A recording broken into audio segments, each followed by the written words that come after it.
ವಿಜಯನಗರ ಜಿಲ್ಲೆಯ ಮತ್ತೊಂದು ಪ್ರಮುಖ ತಾಲೂಕು ಅದು ಅಗ್ರಿಬೊಮ್ಮನಹಳ್ಳಿ. ಅತಿ ಹೆಚ್ಚು ಗ್ರಾಮೀಣ ಪ್ರದೇಶಗಳನ್ನು ಹೊಂದಿರತಕ್ಕಂಥ ತಾಲೂಕು, ಜೊತೆಗೆ ಅತಿ ಹೆಚ್ಚು ಭತ್ತವನ್ನು ಬೆಳೀತಕ್ಕಂಥ, ಜೊತೆಗೆ ಅತಿ ಹೆಚ್ಚು ವ್ಯವಸಾಯ ಭೂಮಿಯನ್ನು ಹೊಂದಿರತಕ್ಕಂಥ ಒಂದು ತಾಲೂಕು ಅಗ್ರಿಬೊಮ್ಮನಹಳ್ಳಿ. ಈ ಅಗ್ರಿಬೊಮ್ಮನಹಳ್ಳಿಯಲ್ಲಿ ನಾವು ಮುಖ್ಯವಾಗಿ ವಿಜಯನಗರ ಜಿಲ್ಲೆಯ ಒಂದು ರಚನೆಯಲ್ಲಿ ಅಗ್ರಿಬೊಮ್ಮನಹಳ್ಳಿ ತಾಲೂಕಿನ ಭಾಗದ ಜನತೆಯ ಒಂದು ಕೊಡುಗೆ ಏನಾಗಿತ್ತು, ಇಲ್ಲಿರ್ತಕ್ಕಂಥ ಮುಖಂಡರ ಪಾತ್ರ ಏನಾಗಿತ್ತು, ಜೊತೆಗೆ ದಶಕಗಳ ವಿಜಯನಗರ ಜಿಲ್ಲೆಯ ಕೂಗು ಸಾಕಾರ ಆಗಲಿಕ್ಕೆ ಇಲ್ಲಿರ್ತಕ್ಕಂಥ ಜನರ ಒಂದು ಪಾತ್ರ, ಜೊತೆಗೆ ಈ ಕನಸು ಸಾಕಾರ ಆಗಲಿಕ್ಕೆ ಜನಪ್ರಿಯ ಸಚಿವರಾಗಿರ್ತಕ್ಕಂಥ ಶ್ರೀಯುತ ಆನಂದ್ ಸಿಂಗ್ ರವರ ಪಾತ್ರದ ಬಗ್ಗೆ ನಾನೀಗ ಕೆಲವೊಂದು ಮುಖಂಡರ ಜೊತೆ ನನ್ನ ಅಭಿಪ್ರಾಯಗಳನ್ನ ಹಂಚ್ಕೊಳ್ಳಿಕ್ಕೆ ನಾನು ಕೇಳ್ತಾ ಇದ್ದೀನಿ. ಮೊದಲಿಗೆ ಕೊಟ್ರೇಶ್ ನರ್ಗೆಲ್ ಅಣ್ಣನವರು ಇದ್ದಾರೆ, ನಾನು ಅವ್ರಿಗೆ ಕೇಳ್ತಾ ಇದ್ದೀನಿ. ಸರ್, ಮಾನ್ಯ ಶ್ರೀ ಆನಂದ್ ಸಿಂಗ್ ಸಾಹೇಬರು ಇವತ್ತು ಏನೇ ಆಗಲಿ ಬಹುದಿನದ ಬೇಡಿಕೆ ಬಳ್ಳಾರಿ ಹೊಸಪೇಟೆ ವಿಜಯನಗರ ಜಿಲ್ಲೆ ಆಗಲೇಬೇಕನ್ನೋ ಉದ್ದೇಶ ಭಾರಿ ಹಿಂದಿನಿಂದ ಹೋರಾಟ ಮಾಡಿದ್ರೆ ಅವರು ಹೋರಾಟಕ್ಕೆ ಇವತ್ತು ಪ್ರತಿಫಲ ಸಿಕ್ಕಂತಾಗಿದೆ. ನಮಗೆ ಇದು ಭಾಳ ಮುಖ್ಯವಾದ ಏನಂದರೆ ಇವತ್ತು ಅಗ್ರಿಬೊಮ್ಮನಹಳ್ಳಿಗೆ ಹತ್ತಿರ ಆಗಿರ್ತಕ್ಕಂಥ ಜಿಲ್ಲೆ ಅಂದರೆ ವಿಜಯನಗರ ಜಿಲ್ಲೆ. ನಾವು ಏನಾದರೂ ಕೆಲಸ ಕಾರ್ಯಕ್ರಮಕ್ಕೆ ಹೋಗ್ಬೇಕಪ್ಪ ಅಂದರೆ ಇವತ್ತು ಒಂದು ತಾಸಿನಲ್ಲಿ ಜಿಲ್ಲೆಗೆ ಹೋಗಿ ನಮ್ಮ ಕೆಲಸ ಕಾರ್ಯಗಳನ್ನು ಮುಗಿಸ್ಕೊಂಡು ಬರ್ಬೋದು. ಇದಕ್ಕೆ ಹೋರಾಟ ಮಾಡಿರ್ತಕ್ಕಂಥ ಎಲ್ಲ ನಮ್ಮ ಅಗ್ರಿಬೊಮ್ಮನಹಳ್ಳಿ ತಾಲೂಕಿರ್ತಕ್ಕಂಥ ಮುಖಂಡರಿರ್ಬೋದು, ಸ್ವಾಮಿಗಳಿರ್ಬೋದು, ಮತ್ತು ಆನಂದ್ ಸಿಂಗ್ ಸಾಹೇಬರಿಗೆ ಸಪೋರ್ಟ್ ಮಾಡಿ ಆನಂದ್ ಸಿಂಗ್ ಸಾಹೇಬರು ಇವತ್ತು ಜಿಲ್ಲಾ ಆಗಲೇಬೇಕಂತೇಳಿ ಇವತ್ತು ಹಠ ಹಿಡಿದು ಜಿಲ್ಲಾ ಒಂದು ಮಾಡಿದ್ದಕ್ಕೆ ಇವತ್ತು ನಮ್ಮ ಪಶ್ಚಿಮ ತಾಲೂಕು ಇರ್ತಕ್ಕಂಥ ಹಡಗಲಿರ್ಬೋದು, ಹರಪನಹಳ್ಳಿ ಇರ್ಬೋದು, ಅಗ್ರಿಬೊಮ್ಮನಹಳ್ಳಿ ಇರ್ಬೋದು, ಇವೆಲ್ಲವೂ ಕೂಡ ಇವತ್ತು ನಮ್ಮ ಹಂಪಿ ವಿಜಯನಗರ ಜಿಲ್ಲೆ ಆಗಿದ್ದು ಎಲ್ಲರಿಗೂ ಬಹು ಸಂತೋಷದ ವಿಷಯ. ಸಂತೋಷ ಆಗಿದೆ. ಇಂಥ ಒಂದು ಮಿನಿಸ್ಟ್ರು ನಮಗೆ ಹೋರಾಟ ಮಾಡಿ ಅವರು ನಮ್ಮ ಜಿಲ್ಲೆ ತಂದಿದ್ದಕ್ಕೆ ನಮ್ಮೆಲ್ಲರಿಗೂ ಕೂಡ ಹರ್ಷವಾಗಿದೆ, ಸಂತೋಷವಾಗಿದೆ. ಒಳ್ಳೆಯ ಒಂದು ಕೆಲಸವನ್ನು ಅವರು ಮಾಡಿದ್ದಕ್ಕೆ ಅವರಿಗೆ ಕೃತಜ್ಞತೆಗಳನ್ನು ಕೂಡ ಅರ್ಪಿಸ್ತೇವೆ. ಬಹುದಿನಗಳಿಂದ ಅಭಿವೃದ್ಧಿಯ ಮುಖವನ್ನೇ ಕಾಣದೇ ಇರತಕ್ಕಂಥ ಪಶ್ಚಿಮ ತಾಲೂಕುಗಳ ಅಭಿವೃದ್ಧಿಗಾಗಿ ವಿಜಯನಗರ ಜಿಲ್ಲೆ ಆಗಿದೆ.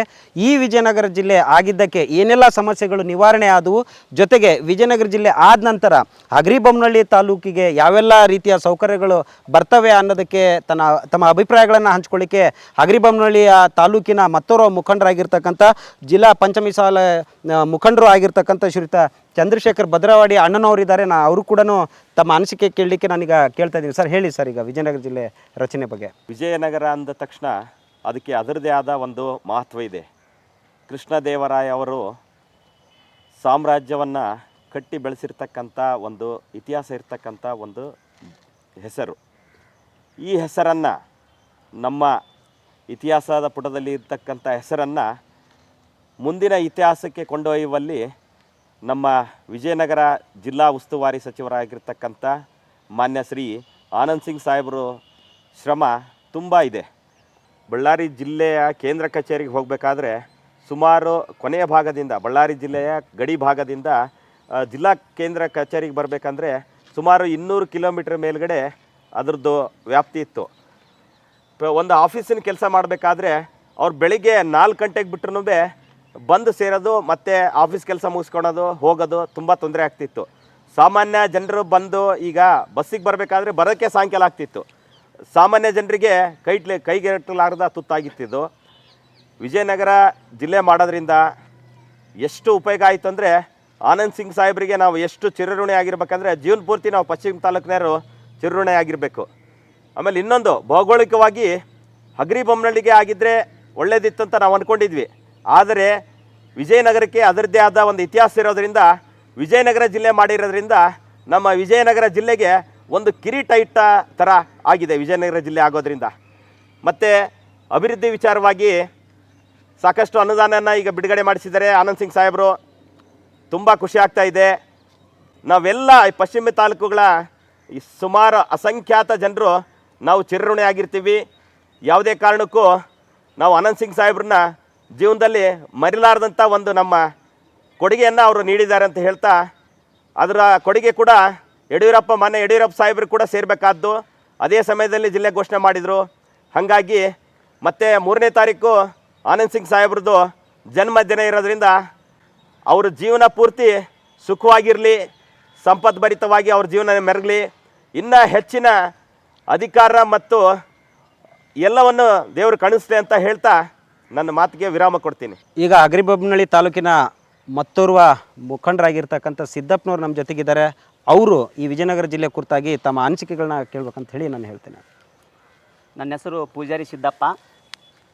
ನಾನು ಕೇಳ್ಕೊಳ್ಳೋದೇನೆಂದರೆ, ನಮ್ಮ ಬಳ್ಳಾರಿ ಜಿಲ್ಲೆಯಲ್ಲಿ ಸಾರ್ವಜನಿಕರಿಗೆ ಬಳ್ಳಾರಿ ಜಿಲ್ಲೆ ಆಗಿದ್ದ ಸಮಯದಲ್ಲಿ ನಮ್ಮ ಪಶ್ಚಿಮ ತಾಲೂಕಿನ ಎಲ್ಲ ತಾಲೂಕುಗಳಿಗೆ ಭಾಳ ತೊಂದರೆ ಇತ್ತು. ಸಾಮಾನ್ಯ ವ್ಯಕ್ತಿಗಳು ಸಹ ಇವತ್ತು ಬಳ್ಳಾರಿಗೆ ಹೋಗ್ಬೇಕಂದ್ರೆ ನರಕ ಯಾತನೆ ಆಗ್ತಿತ್ತು. ಯಾಕಂದ್ರೆ ಅಷ್ಟು ಬರೀ ದೂರ ಆಗ್ತಿತ್ತು. ಸಾಮಾನ್ಯ ಬಡ ಜನಗಳು ಸತಿಗೂ ಒಂದು ಯಾವುದೇ ಒಂದು ಸರ್ಕಾರಿ ಆಸ್ಪತ್ರೆಗೆ, ಜಿಲ್ಲಾ ಆಸ್ಪತ್ರೆಗೆ ಹೋಗ್ಬೇಕಂದ್ರೆ ಅಥವಾ ಏನೋ ಯೋಜನೆಗಳು ಮಾಡಿಸ್ಬೇಕಂದ್ರೆ, ಆಮೇಲೆ ಪರಿಶಿಷ್ಟ ಜಾತಿ ಮತ್ತು ಪರಿಶಿಷ್ಟ ಪಂಗಡದ ಫಲಾನುಭವಿಗಳಿಗೆ ಏನೋ ಒಂದು ಯೋಜನೆಗಳು ಮಾಡ್ಬೇಕಪ್ಪ ಅಂದ್ರೆ ಬಳ್ಳಾರಿಗೆ ಹೋಗ್ಬೇಕಂದ್ರೆ ಭಾಳ ತೊಂದರೆ ಇತ್ತು. ಹಂಗಾಗಿ ನಮ್ಮ BJP ಸರ್ಕಾರದಲ್ಲಿ ನಮ್ಮ ವಿಜಯನಗರದ ವೀರಪುತ್ರ ಅಂತ ಅನಿಸ್ಕೊಂಡಿರ್ತಕ್ಕಂಥ ನಮ್ಮ ಆನಂದ್ ಸಿಂಗ್ ಸಾರ್ ಅವರು ಇವತ್ತು ನಮ್ಮ BJP ಸರ್ಕಾರ ಇದ್ದ ಸಮಯದಲ್ಲಿ ರಾಜ್ಯದ ಮುಖ್ಯ ನಾಯಕರಾಗಿರ್ತಕ್ಕಂಥ ನಮ್ಮ BS ಯಡಿಯೂರಪ್ಪ ಸಾರು ಅವರ ಮುಖ್ಯಮಂತ್ರಿ ಇದ್ದ ಸಮಯದಲ್ಲಿ ಇವತ್ತು ಜಿಲ್ಲೆ ಆಗಿದೆ.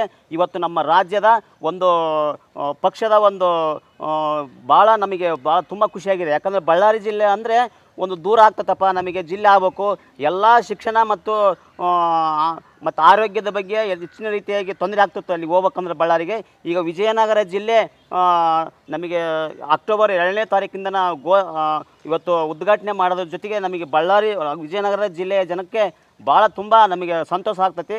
ಹಂಗಾಗಿ ನಾವು ಆನಂದ್ ಸಿಂಗ್ ಸರ್ ಅವರಿಗೆ ಇವತ್ತು ಎಲ್ಲ ಸಮುದಾಯದವರು ಮತ್ತು ನಮ್ಮ ಪಶ್ಚಿಮ ತಾಲೂಕಿನ ಎಲ್ಲ ಹಿರಿಯರು ಮತ್ತು ಕಿರಿಯರು ಅವರಿಗೆ ಒಂದು ನೆನಪನ್ನು ನಾವು ಇವತ್ತು ಎಷ್ಟು ಹೇಳಿದ್ರು ಸಾಲದು. ಹಂಗಾಗಿ ನಮ್ಮ ವಿಜಯನಗರದ ವೀರಪುತ್ರ ಅಂತ ಇರ್ತಕ್ಕಂಥ ನಮ್ಮ ಆನಂದ್ ಸಿಂಗ್ ಅವರಿಗೆ ಒಳ್ಳೆಯದಾಗಲಿ, ಅವರಿಗೆ ತುಂಬ ಧನ್ಯವಾದಗಳು. ಹಾಗೂ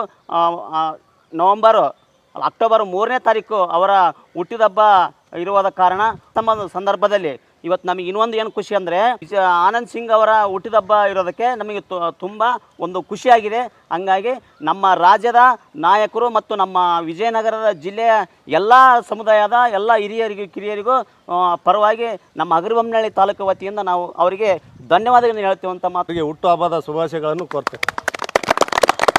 ಜೈ ವಿಜಯನಗರ, ಜೈ ವಿಜಯನಗರ.